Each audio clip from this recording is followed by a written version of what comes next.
윤석열 검찰총장의 운명을 가를 한 주가 시작됐습니다. 오늘은 첫 관문으로 윤 총장의 직무정지 처분에 대한 법원의 집행정지 신문 판단이 나올 것으로 예상되는데요. 어떤 결론이 내려지느냐에 정치권도 촉각을 곤두세우고 있습니다. 여야의 대리전도 더욱 격화되고 있는데요. 최진 대통령 리더십 연구원장 김성훈 변호사와 자세히 이야기 나눠보겠습니다. 두 분 어서 오세요. 네, 안녕하십니까. 네, 안녕하십니까. 오늘 열린 직무정지 처분 집행정지 신문이 약 1시간 정도 진행이 됐습니다. 이제 법원이 재판부가 숙고하고 있겠죠. 윤 총장이 직무 배제되면서 회복하기 어려운 손해가 발생했는지 그 여부가 지금 쟁점인 거죠? 네, 그렇습니다. 행정소송법에서는 회복하기 어려운 손해가 발생할 경우로서 긴급성을 요하는 경우에는 행정처분의 효력을 정지하거나 아니면 그 집행을 정지할 수 있다라고 되어 있습니다. 그래서 이제 그 두 가지 요건을 이제 주장과 소명을 해야 하는 것이고요.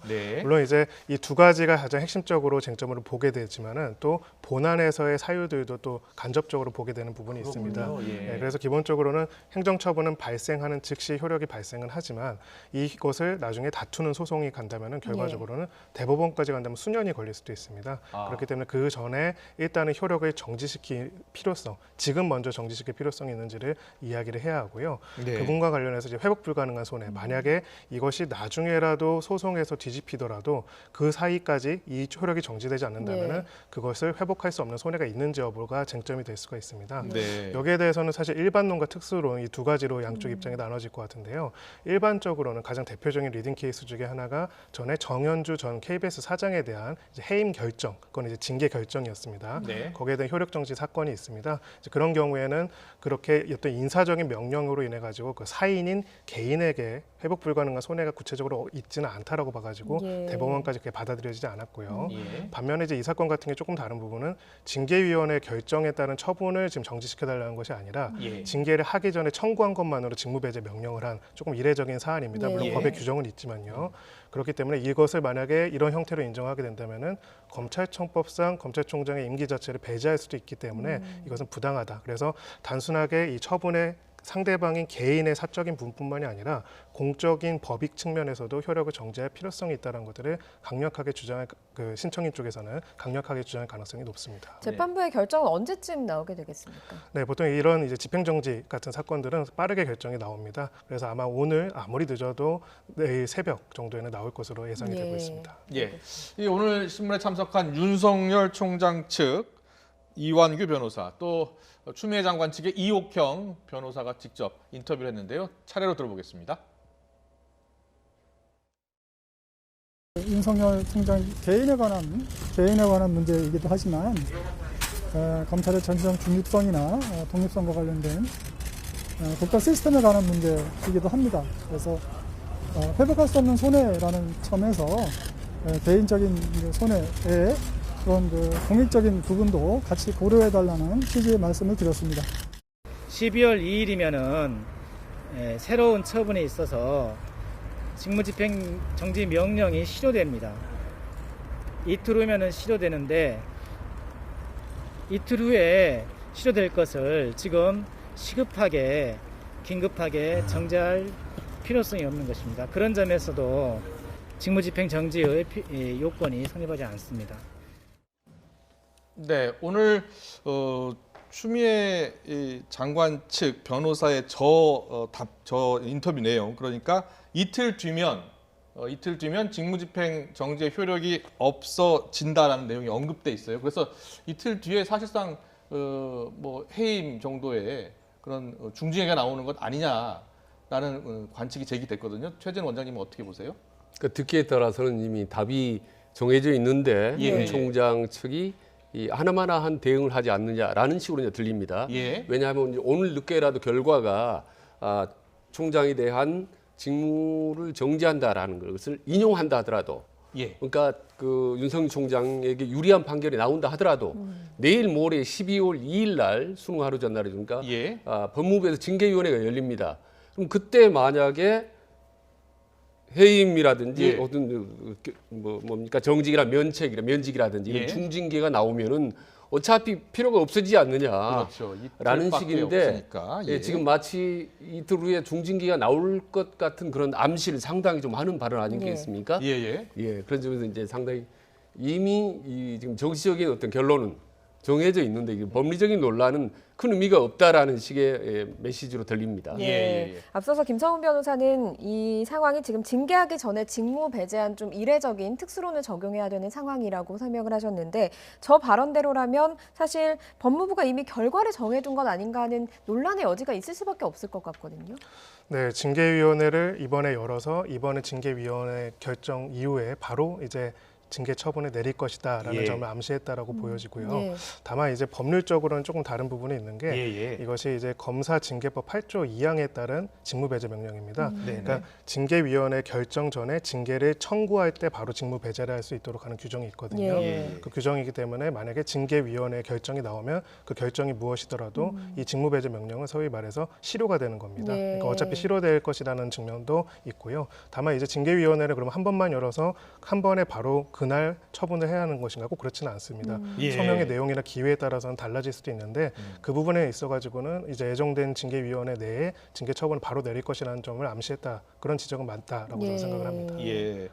그러니까 이제 징계위원회가 열린다는 점을 좀 강조한 것으로 이렇게 보인다는 말씀을 해주셨습니다. 그리고 또 내일입니다. 내일 이제 법무부 감찰위원회 이제 임시회의가 열리고요. 그리고 감찰위 회의가 열린 뒤에 이제 권고가 나올 겁니다. 그 다음 날 그리고 모레는 이제 징계위원회가 열리고요. 먼저 김성훈 변호사님, 감찰위원회는 어떤 인물들로 구성되어 있습니까? 네, 법무부 감찰 규정에서 정하고 있고요. 법무부 감찰위원회 규정에서 내용이 나와 있고요. 3분의 2 이상은 외부 인사들로 구성이 되어 있습니다. 시민단체, 학계, 변호사 전문가 단체 등에서 추천을 받아서 구성을 하는 걸로 되어 있고요. 이 감찰위원회와 검사징계위원회 구성이 좀 다릅니다. 감찰위원회 같은 경우는 이렇게 외부위원들, 법무부 장관 외에 외부위원들이 위촉이 3분의 2 이상으로 되어 있다면 검사징계위원회 같은 경우에는 법무부 장관이 위촉한 사람을 전원으로 되어 있고요. 다만 재밌는 건 이제 검사징계법이 개정이 됐습니다. 그래서 내년 1월부터 시행되는 법에 따르면 검사징계위원도 3분의 2 이상은 외부 인사들로 구성이 되게 되어 있습니다. 지금은 그러니까 결론적으로 말하면 감찰위원회는 3분의 2 이상이 외부 인사, 징계위원회는 법무부 장관이 위촉하는 사람 이렇게 나눠져 있다고 볼 수가 있습니다. 감찰위원회가 열리고 나면 저희가 지금 그래픽을 보여드리고 있는데요. 징계위원회가 수요일에 열리게 됩니다. 지금 보시면 견책, 감봉, 정직, 면직, 해임이라는 징계를 줄 수가 있는 거죠. 네, 그렇습니다.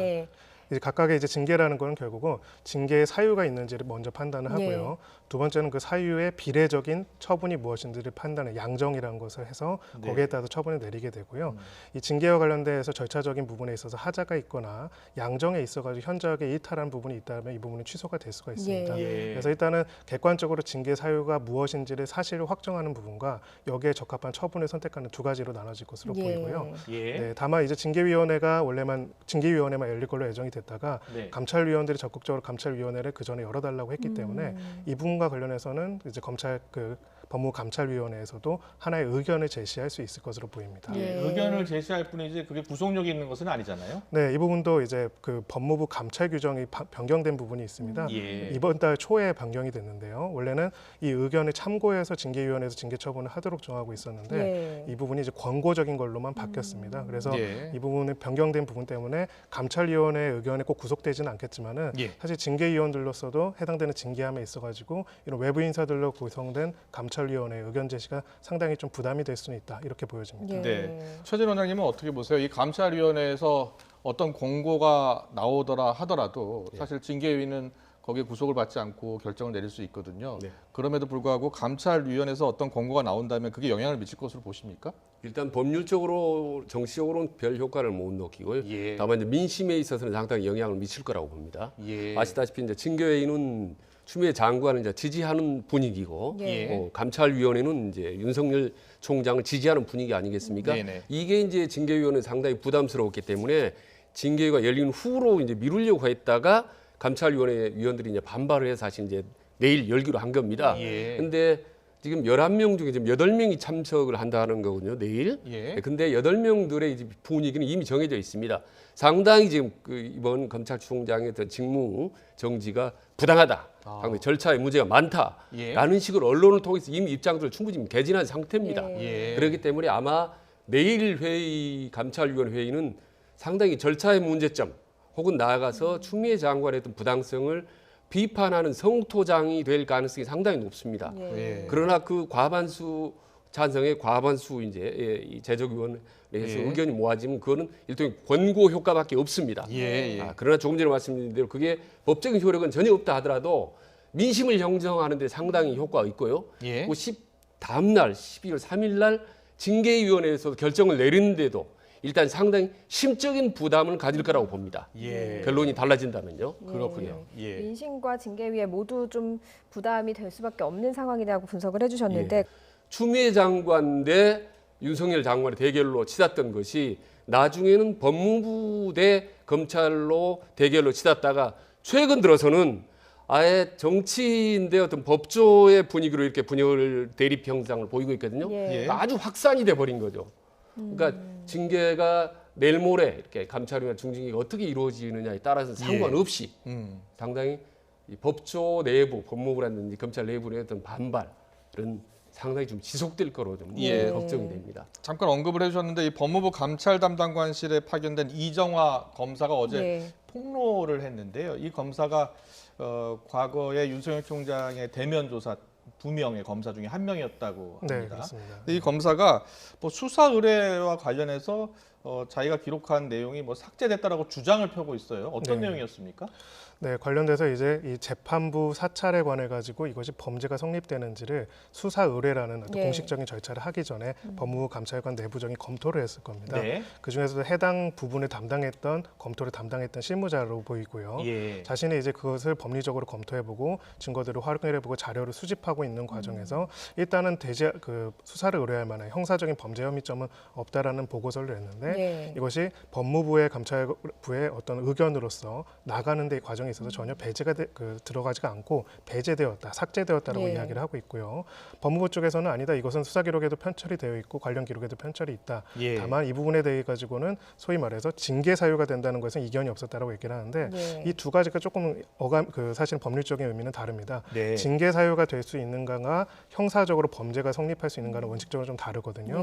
형사적으로 범죄가 성립된다면 징계 사유가 당연히 될 수 있지만은 형사적으로 범죄가 성립 안 되더라도 징계 사유는 될 수 있다고 볼 수 있는 부분이 있습니다. 그래서 아마 이 부분에 있어가지고 이견이 있는 것 같고요. 이 부분의 본질은 이 보고서가 들어갔냐 나왔냐보다는 이제 감찰부 자체도 어떤 개인이 혼자서 결정하는 것이 아니라 장관이 하나 결정하는 게 아니라 수편적 권력이라는 게 있습니다. 그 부서 안에서 각각의 실무자와 전문가들이 나름의 의견을 개진하고 그 의견을 통해 가지고 자료들을 수집하고 그것을 바탕으로 법리적으로 충분한 수기를 거쳐 가지고 종합적인 의견을 내놓는 과정에 있었는데 그 과정이 충분히 진행되기 전에 바로 발표가 되고 수사 의뢰가 됐다는 점에서 부적절함을 지적하는 그런 사안이라고 보여집니다. 앞서서 최진 원장님께서는 그 법조 전체에 약간의 분열과 갈등이 생기는 것 같다라고 얘기를 해주셨는데 이렇게 이정화 검사의 그 성명이 나오면서 법무부와 좀 대치하는 모습을 보이고 있거든요. 법무부는 이제 사실 정치적인 방향이 확실히 정해져 있기 때문에 말하자면 추미애 장관 쪽 주위의 사람들은 확실히 이제 윤석열에 대한 어떤 해임의 방향이 사실 정해져 있는 거 아니겠습니까? 이런 상태이기 때문에 방금 이제 주장한 거, 뭐 문자를 삭제하거나 문건을 뺐다라는 거는 이제 사실이 아니다고 주장하지 않습니까? 근데 내일 감찰위원회를 열면 감찰위원들이 감찰 보고서, 결과 보고서를 갖고 논의를 해야 되잖아요, 토론을. 그렇죠. 그 감찰 결과 보고서 없다는 거고 제출하지 않겠다라는 상황 아니겠습니까? 그래서 지금 법무부에 있는 감찰 관련된 검찰들이 지금 그 부분에 지금 항의를 하고 있는 상태인 거거든요. 그러니까 내일은 어떻게 보면 감찰위원회가 감찰 결과 보고서 없이 내부적으로 어떤 정치적인 성토장이 될 가능성이 매우 높은 거죠. 그러니까 이거는 이미 법리적인 공방을 넘어서서 이미 정치적인 물살을 타버렸기 때문에 법리적으로 이렇게 디테일한 부분, 소소한 부분을 논의하고 옳다 그러다 얘기하는 것이 별로 의미가 없어져 버리는 상황이 지금 돼버린 겁니다.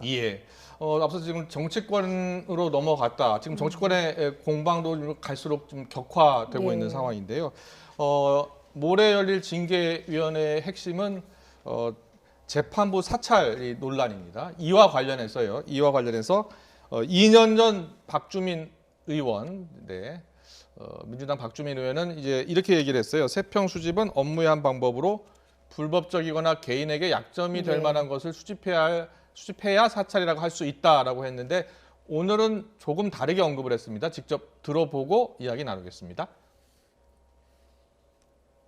우선은 그 대상자가 법관입니다. 예. 법관은 헌법에 독립해서 자신의 양심과 법률에 따라서만 재판하도록 되어 있습니다. 그래서 일체의 어떤 판사에게 영향을 미치려는 시도를 할 수 없다는 것이죠.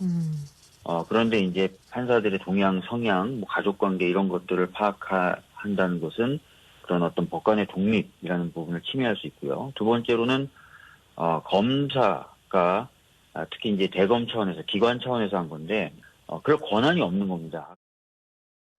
네, 이 박주민 의원의 주장은 이 세평 수집의 대상이 법관이기 때문에 이건 사찰로 봐야 한다 이런 주장이죠. 네, 그렇습니다. 대상이 법관이고 사법부의 독립성이나 헌법적 가치가 있기 때문에 네. 이러한 정보 수집 자체가 사실 그런 독립성을 해칠 수 있는 부분이 있다라는 그런 입장이고요. 다만 이제 이 불법 사찰과 관련돼서는 사실 그 전에도 많은 케이스들이 쌓여왔습니다. 가장 대표적으로는 이제 우병우 전 민정수석이 했던 사찰과 관련돼서 여러 가지 재판들이 있었고요. 또 그 전에는 소위 말해서 민간인에 대한 사찰뿐만 아니라 공직자에 대한 사찰과 관련된 부분들 또한 이야기가 나왔습니다. 결론적으로 중론으로 보여지는 협의의 어떤 불법 사찰이라고 보는 것들은 불법적인 수단으로 해서 해당되는 인물의 정보를 수집하거나 개인적인 비위나 약점들을 수집하는 것들은 불법적으로 보고 있고요. 다만 그것이 아니라 어느 정도 공개되어 있고 그 정보 자체만으로는 그 개인의 약점이나 부당한 영향력과 권력을 행사할 수 있는 여지가 없는 경우에는 이것을 사찰로 보느냐 아니냐는 서로 다투는 부분들이 있습니다. 그렇기 때문에 지금 소위 말해서 가장 좁은 의미에서의 불법 사찰이라고 봤던 기존의 기준이랑은 일단은 맞지는 않은 걸로 보이고요. 다만 그렇다면은 이것을 소위 말해서 대법원장, 그 판사들에 대해서 인사권을 가지고 있던 대법원장이 했던 사찰과 그런 특별한 인사권, 대외적인 인사권은 없었던 외부 기관이었던 검찰이 수집한 것을 동일한 선상에서 볼 수 있는가에 대해서는 쟁점이 있을 수가 있고요. 두 번째로는 이제 판사 또한 공직자로서 판사의 재판에 대해서도 관련된 내용에 대한 검토가 어느 정도 필요한 것이 아니냐는 의견이 있을 수가 있습니다. 이견이 있는 부분들이기 때문에 감찰위원회와 징계위원회에서 핵심 쟁점이 될 것으로 보이고요. 지켜봐야 할 것 같습니다. 그리고 여야는 오늘도 추 장관과 윤 총장의 대리전을 펼치면서 서로에 대한 날을 세웠습니다. 이 발언 들어보고 이야기 나누겠습니다. 공수처의 필요성은 1996년부터 제기돼 왔습니다. 그러나 검찰과 기득권에 의해 매번 좌절됐습니다. 노무현 정부의 검찰개혁도 그렇게 좌절돼 오늘에 이르게 됐습니다. 이제 더는 좌절이 없어야 합니다. 왜 지금 추미애 법무장관과 민주당 일각에서 윤석열 검찰총장을 꼭 내쳐야 되겠다고는 근본적인 이유가 뭔지를 국민에게 소상히 설명해야 할 걸로 알고 있습니다. 네, 이 여야의 엇갈린 입장을 들어봤는데요.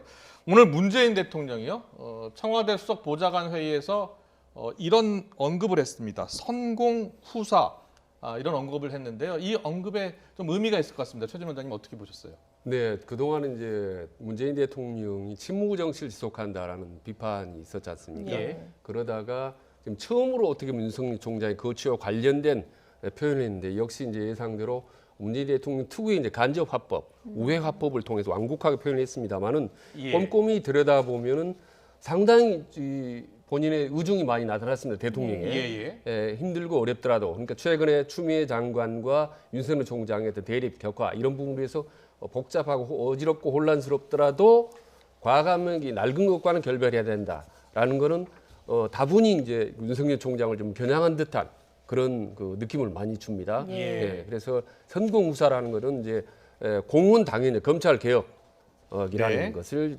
대의를 먼저 앞세우고 후사 개인적인 거취 문제라는 여러 가지 복잡한 정치적 예광 이걸 떠나자라는 그런 메시지로 보입니다. 그래서 처음으로 윤 총장에 대한 뭔가 압박의 메시지를 특유의 문재인 화법으로 처음으로 좀 공개적으로 천명을 한 발언이라고 저는 생각을 합니다. 그렇게 해석할 수 있는 거군요. 알겠습니다. 그리고 오늘 차기 대권주자 선호도 조사 결과가 나왔습니다. 이낙연 대표, 윤석열 총장, 이재명 지사 이렇게 세 명이 5차 범위 내에 초접전을 보이는 것으로 나타났는데요. 자, 그래픽 잠깐 보여주시고요.